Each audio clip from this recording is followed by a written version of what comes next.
साथियों, नमो बुद्धाय, जय भीम। आज सत्यशोधक जागृत कल्याण समिति के इस चैनल में आप सबका स्वागत है। साथियों, आज हम एक छोटा सा विषय बना करके आप लोगों से अपील करना चाहते हैं कि लोगों को कैसे जागरूक बनाया जाए। हम इस चैनल के माध्यम से लोगों को कैसे जागरूक बनाया जाए, इसके माध्यम से कुछ डिस्कस करना चाहते हैं। आप लोगों से इस डिस्कस में निवेदन करना चाहते हैं कि साथ सहयोग करेंगे। साथियों, एक व्यक्ति होता है वो अशिक्षित होता है, दूसरा व्यक्ति होता है साक्षर होता है, तीसरा व्यक्ति होता है शिक्षित होता है, चौथा व्यक्ति होता है जागरूक होता है। साथियों, जो व्यक्ति शिक्षित होता है वो पढ़ा लिखा होता है और जो जागरूक होता है वो लिखा पढ़ा होता है, यानी शोधक होता है। ऐसा सिद्धांत बता रहा। साथियों, इस देश में जो अशिक्षित लोग हैं उनको कैसे साक्षर बनाया जाए, कैसे शिक्षित किया जाए, कैसे जागरूक किया जाए, इस पर चर्चा करना है, इस पर डिबेट करना है। साथियों, उदाहरण के तौर पर गुलाम देश को आज़ाद करने के लिए लोगों का साथ सहयोग की आवश्यकता होती है। जैसे इस देश में, भारत देश में जब गुलामी थी, अंग्रेज़ों को द्वारा देश गुलाम था, तो इस देश में आज़ादी का आंदोलन शुरू हुआ इस देश के लोगों को आज़ाद करने के लिए। तो उसी प्रकार से उस आज़ादी के आंदोलन में लोगों ने और साथ सहयोग करने का काम किया, क्योंकि उस आंदोलनकारी लोग जो थे उनके पास धन संपत्ति तो थी नहीं। उन लोगों ने सहयोग किया कि देश आज़ाद होना चाहिए। अगर देश आज़ाद होगा तो व्यक्ति आज़ाद होंगे, जब व्यक्ति आज़ाद होगा तो व्यक्तियों का हक अधिकार सब कुछ आज़ाद होगा। इस आधार को मानते हुए आज़ादी में जो आंदोलनकारी लोग थे उन लोगों को साथ सहयोग करने के लिए लोगों के पास, इनके पास धन था, धन का सहयोग किया, इनके पास बुद्धि थी, बुद्धि का सहयोग किया, इनके पास हुनर था, हुनर का सहयोग किया, और जिनके पास समय था, समय देने का काम किया। और ये सब मिलकर के आज़ादी मिली, और आज़ादी मिली बिल्कुल सही है। लेकिन अगर आज़ादी मिली तो हमको इस देश के लोगों को जागरूक भी बनाना चाहिए। तो संगठन ने अपना दायित्व जो है उस दायित्व को निभाने के लिए एक सिस्टम बनाया कि हम लोगों को अपने चैनल के माध्यम से और लोगों को अपील करके लोगों के माध्यम से लोगों को जागरूक किया जाए, ताकि कि अगर लोग जागरूक होंगे तो भारत शक्तिशाली बनेगा। जब भारत शक्तिशाली बनेगा तो भारत का दुनिया में नाम होगा। इसके पहले भारत का नाम था, हम इतिहास को अगर देखते हैं तो इतिहास के पन्ने में हमको मिलता है कि कभी भारत विश्व गुरु हुआ करता था, और कभी भारत समृद्ध देशों में से एक माना जाता था। लेकिन आज क्या हुआ कि आज भारत में बहुत सारी दिक्कतें हो रही हैं, लोग अशिक्षित हैं, लोग जो है बेरोजगार हैं। इस पर हमको सोचना है, विचार करना है।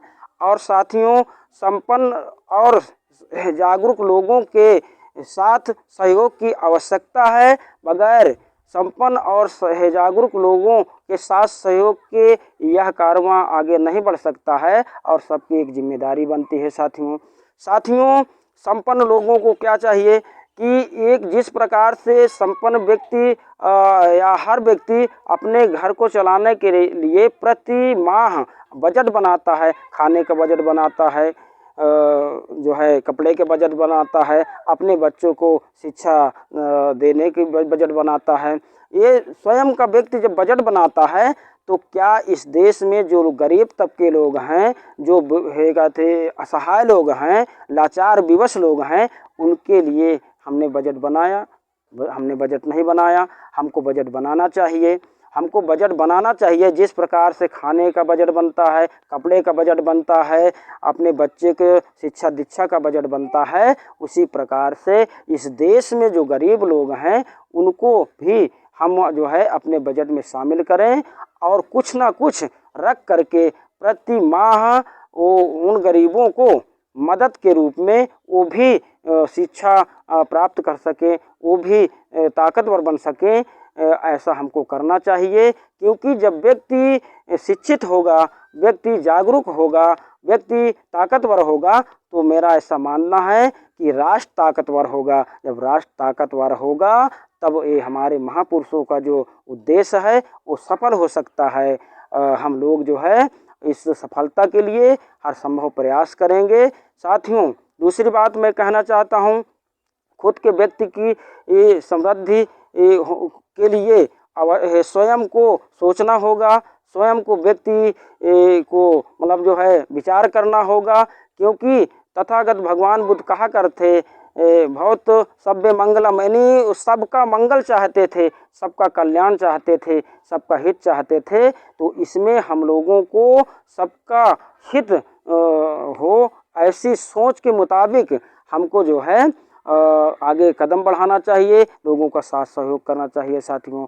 और अगली बात मैं कहना चाहता हूँ, किसी भी कार्य को ईमानदारी से व निष्ठा से किया जाए ताकि कि उसका रिजल्ट अच्छा मिल सके और हम सफल हो सकें। इसी में तथागत भगवान बुद्ध 3 रास्ते बताए थे। उसमें नंबर 1 पर उन्होंने कहा था बुद्धम शरणम गच्छामि। बुद्धम शरणम गच्छामि का मतलब ये होता है कि मैं बुद्ध के शरण में जाता हूँ, मैं बुद्ध की शरण में जाता हूँ, मैं बुद्धि को प्राप्त करने के लिए जाता हूँ, मैं ज्ञान को प्राप्त करने के लिए जाता हूँ। साथियों, दूसरी बात उन्होंने कहा धम्मम शरणम गच्छामि। धम्मम शरणम गच्छामि का मतलब ये है मैं मार्ग की ओर जा रहा हूँ। और कौन से मार्ग की ओर जा रहा हूँ? बुद्धि की मार्ग की ओर जा रहा हूँ साथियों। ऐसा तथागत भगवान बुद्ध ने कहा। और तीसरी बात उन्होंने कहा कि शरणम संगम गच्छामि, मैं शरण के संग में जाता हूँ। और कौन से शरण के संग में जाता हूँ? वो भी जो मोक्ष को प्राप्त करता हो, वो मतलब जो है बुद्धि को प्राप्त करके हम सबको सही रास्ते पे ले जाने वाला संघ है, उस संघ को मैं प्राप्त करने का काम करूँगा।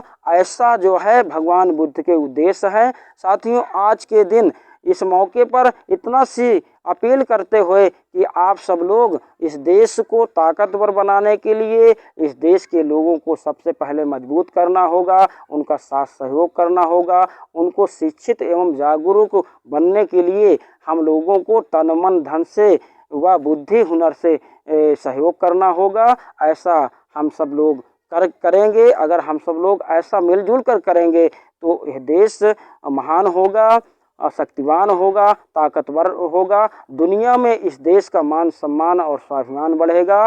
धन्यवाद। जय भीम। नमो बुद्धाय।